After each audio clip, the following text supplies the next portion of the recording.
السلام علیکم ورحمت الله وبرکاته. ګرانو کتونکو، څنګه چې تاسو ته پته ده چې د الله تعالی عذابونه هم ډېر دي او د الله پاک رحمتونه هم ډېر دي، خو مونږ او تاسو له پکار دي چې مونږ د الله د رسول په دغه حدیث باندې عمل وکړو او نیک کارونو ته مخه کړو او د بدعملۍ نه او د فحش کارونو نه، فحش ویډیوګانو نه، د دې نه مونږ پرهیز وکړو. او که چېرې مونږ له دې نه پرهیز ونه کړو نو دغه شانته به مونږ په اوبو کې ډوب یو. دا طوفاني بارانونه به کېږي، فصلونه به نه کېږي، د فصلونو تباهي به کېږي، په ملک باندې به قهري او ظالم باچا راځي او ظالم حکمرانان، ظالم پولیس، ظالم خلک دا به راځي او به د نورو خلکو به ظلمونه کوي.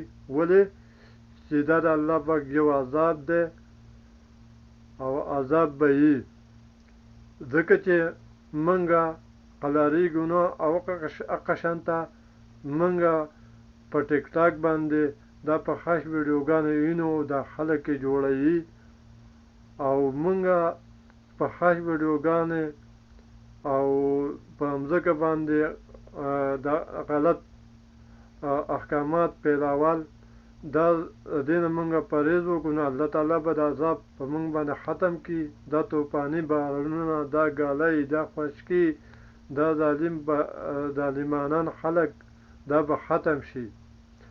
خو که چېرې مونږ دغه شانته دا کارونه جاري ساتو او مونږ قلاریږو نو دغه شان د ظالم باچایان به په مونږ راځي، مځکه به باندې اوبه هم پرېږدي، زلزلې به هم راځي، طوفانونه به هم راځي، هر قسم ټوقه به راته کېږي، ځکه چې مونږ یو داسې.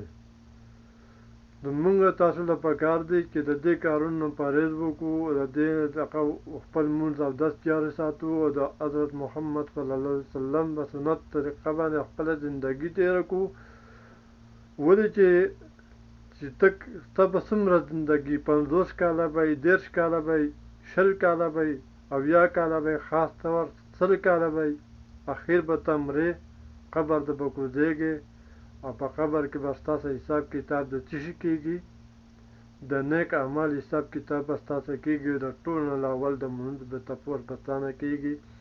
ستا نه دا تپوس به کېږي چې ما تا له دومره زندګي درکړې وه، تا په څه کې تېره کړه، څه کار دې وکړه په دنیا کې؟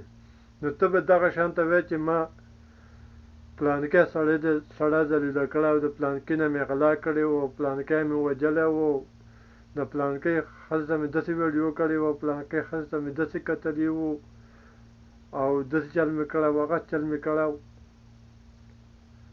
او چې کله ته دروغ وایې نو دروغ به ته په هغه ټایم کې ویلی نه شې، ځکه چې په هغه ځای کې به د الله عدالت لګېدلی، د انسان به نه وي، د الله عدالت به لګېدلی. نو مونږ او تاسو له پکار دی چې د دې غلطو کارونو نه بچ شو او مونږ نیکه لارې ته راشو، نو الله تعالی به دا ګالۍ، دا طوفانونه، دا هر څه به الله به ختم کړي، سهولتونه به راشي، ښه حکمرانان به راشي، فصل به کېږي، هر څه به کېږي. دا وګوره په پاکستان کې څومره سیلابونه راغله، ځینې خلک پکې ډوب شو، د خلکو میښې، څاروي، ځناور هر څه پکې تباه شو. او داسې په روس کال او داسې سږکال د سوات نه واله د ډېر لوی چتراله پورې او دغه پورې په غونډ پاکستان کې دغه شان چل دی. دغه شان د دوبۍ کې طوفاني بارانونه راغله، ایرپورټ او د نور سړکونه دا د اوبو نه ډک شو او د خلکو کورونه چې کوم دي، خاص طور پاکستاني، بنګلادیش او دغه نور خلک چې کوم دي، د هغو بلډینګان چې کوم وو، د هغو مکانان چې کوم وو، نو هغه د اوبو نه ډک شوي دي. څه شي د وجې نه؟ زموږ د اعمال د وجې نه.